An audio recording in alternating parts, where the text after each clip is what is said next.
Hello बच्चों, question states that define coefficient of static friction and angle of static friction show that mu equals to tangent theta where the letters have their usual meaning.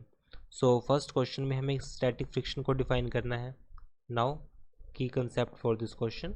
सो की concept के लिए simply हम यहाँ पर friction define कर सकते हैं।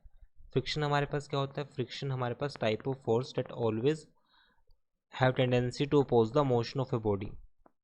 So simply we can write tendency to oppose the motion of body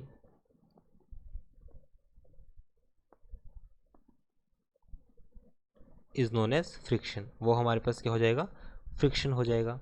so now question में अब हमें डिफाइन करना है coefficient of static friction.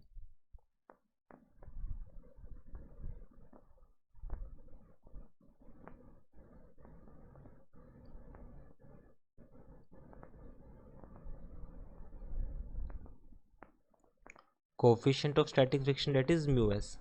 So coefficient of static friction की अगर हम बात करें, so we can simply define it is defined as the maximum ratio of applied force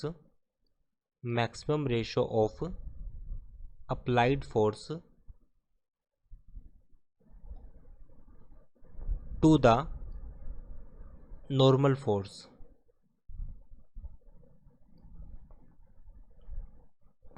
force and condition there should be with no motion।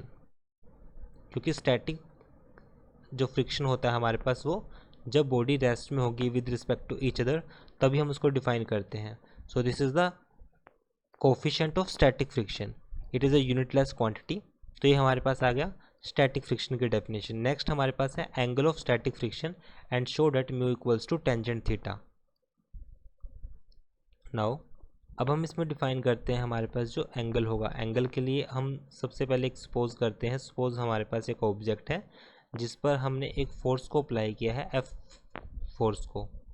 तो suppose इस पर हमने एक फोर्स को अप्लाई किया है इस डायरेक्शन में। तो एक नॉर्मल एक फ्रिक्शनल फोर्स हमारे पास यहाँ पर एक्ट होगा, विल बी लाइक दिस। और इसका जो वेट होगा हमारे पास वो वर्टिकली डाउनवर्ड होगा एंड इस पर हमारे पास एक नॉर्मल रिएक्शन एक्ट होगी जैसे कि क्वेश्चन में दिखाएगा, जैसे कि डायग्राम में दिखाया गया है। सपोज यहाँ पर बॉडी पे हमने एक फोर्स को अप्लाई किया है एफ और frictional force will act here small F and weight of body is vertically downward that is M G and N is the normal reaction. तो बॉडी पर अगर एक देखा जाए तो हमारे पास लगने वाली वैल्यू क्या होगी, बिकॉज ये तो हमारे पास नीचे वाला पोर्शन तो रेस्ट में है।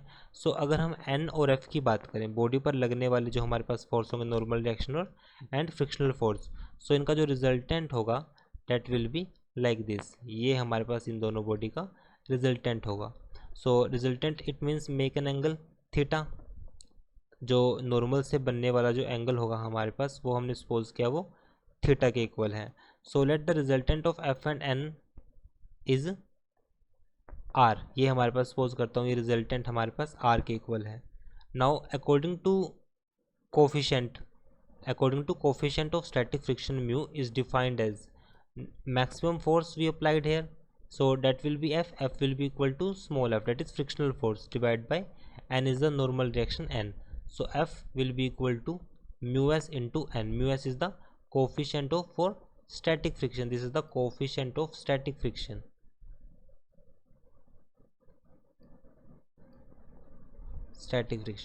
From the figure it is also clear, suppose ये हमारे पास अगर थीटा है तो अगर हम इस f के पैरेलल लिखें तो हम यहाँ पर इस एक वेक्टर को ड्रॉ कर सकते हैं। तो सपोज ये पॉइंट O है, ये पॉइंट A है, ये पॉइंट हमारे पास B है। So in triangle AOB tangent theta is perpendicular by base. Perpendicular कितना है हमारे पास f and base is n। So f by n किसके इक्वल होगा हमारे पास क्वेश्चन के according mu of s। So इस पॉइंट से हम देख सकते हैं कि जो हमारे पास वैल्यू होगी हमने प्रूव की है, that is f by n equals to mu, that will be equal to tangent theta. So finally we can write tangent theta equals to mu, hence proved. I hope solution is understandable. Thank you.